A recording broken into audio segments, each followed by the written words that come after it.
Hello again and Happy New Year to you all. This is going to be my first reading of the year. First of all, I'd like to tell you about my next book, which will be released at the end of February. And if you're interested in having a look at it, please click the link below. Now today I thought you'd like to hear about one of my experiences from the book I'm holding in front of me. It's about Eric. So one day while walking in the high street, I was approached by a man who inquired, "Are you the local artist?" I'd never seen him before, but clearly he knew of me. Well, yes, I am, but why do you ask? I wonder if you'd be prepared to give me painting lessons. I would especially like to learn how to paint portraits. A day and a time was agreed. It was to be after he finished work at his office nearby, where Eric worked as an architect. This was a difficult time in my life, as I'd given up my job as an art teacher in a prison a few miles away to care for my daughter who'd been diagnosed with a terminal illness. After she passed away, I'd taken over daycare of my two young grandsons, and only when their father was home from work in the evenings was I able to give limited private lessons from home. I was pleased to take another student to help boost my income. The following Monday, I was prepared for the arranged lesson, which I was to give in my conservatory after I'd given my grandson's dinner.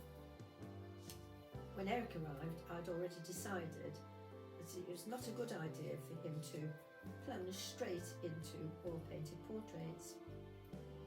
"Eric, why not spend time discovering skin tones before you start oil painting?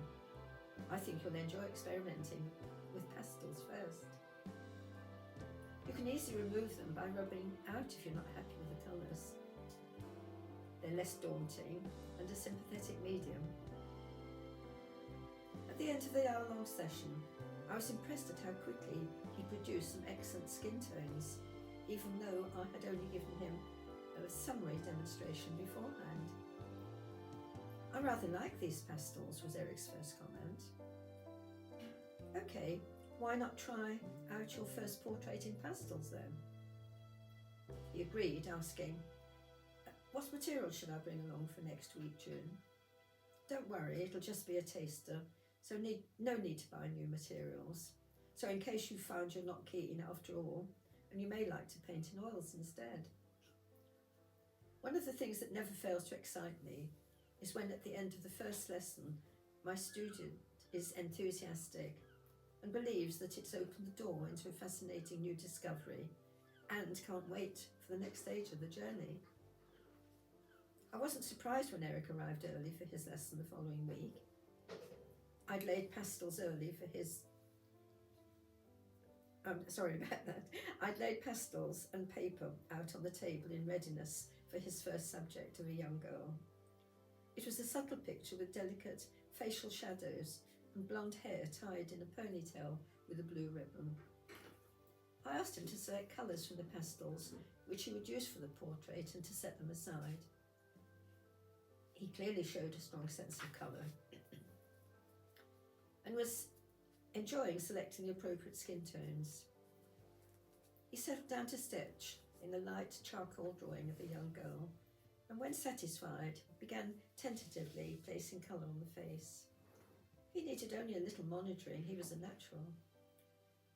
As his next lesson, he completed the portrait and breathed a sigh of relief. I held it at a distance for him to take an objective view. A smile spread across his face and he commented, "I can't believe I've done that." And so, Eric, your journey of discovery has begun. It will prove to be exciting, frustrating, and maybe obsessional, but I'm sure you wouldn't miss it for the world.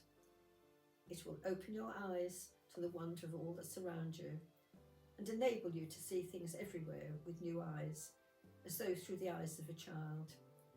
You will never again fail to see the dappled light falling around the trees, in a sunlit wood, or the way that shadows and sun give life to paintings. I'd been teaching for some time and was aware that the relationship between teacher and student develops to quite a personal level based on their mutual interest, and a female teacher can become the innocent object of affection for a male student, with a certain intimacy developing with sharing minds. Knowing this, I was always careful to retain a teacher-student relationship in my classes, especially the one-to-one sessions. Eric was the perfect gentleman who did retain that distance. One evening, some months later, a close friend, Paula, arrived at my front door, bringing with her the French student teacher who was studying at a house for a year. I also had a French student teacher, Sylvie, staying at my house, and a friendship had formed between the two young women. I opened the door to my friend, who was in tears. Her French student looked on sympathetically. "Can I come in?" asked Paula. "Oh look, I'm in the middle of a lesson. Maybe you can come back a little later." "Please, June, I must come in. I'm so upset." This was typical of my friend, who generally announced herself with a drama, however bizarre. "Okay then, but take a seat in the sitting room, and I'll be with you as soon as my lesson's finished." Once inside, her sobs grew louder, her deep voice carrying some distance, and as though on stage, had obviously been heard by Eric waiting in the conservatory for his lesson. Torn between consoling my friend and returning to Eric's lesson, I was surprised to hear a knock at the connecting kitchen door. It was Eric, tentatively peering from the doorway. He asked, "Is everything all right, June? Should I go?" To my embarrassment, my friend answered, saying, "Please don't go, June needs the money." Not content with that, she went on to say, "June's told me all about you and how handsome you are." I had never said that, but my friend was really in theatrical mode now, and heaven knows what she would come up with next. Eric turned to me rather sheepishly at this revelation, his sweet smile indicating that he had no idea of my admiration for him. This was no time for denial. So, and not knowing what my friend would invent next, I asked Eric if he and Sylvie would go into the kitchen and make a cup of tea for us all. The lesson recommenced after the tea was finished. Later, I settled down to go over the events of the last couple of hours. Sylvie said to me, "June, what is it about English people? When there's a crisis, the answer always seems to be, 'Let's have a cup of tea.'" It was only recently that I reminded my friend Paula of what she'd said to Eric, and asked why she said that all those years ago. "I thought he'd like to hear that," she replied.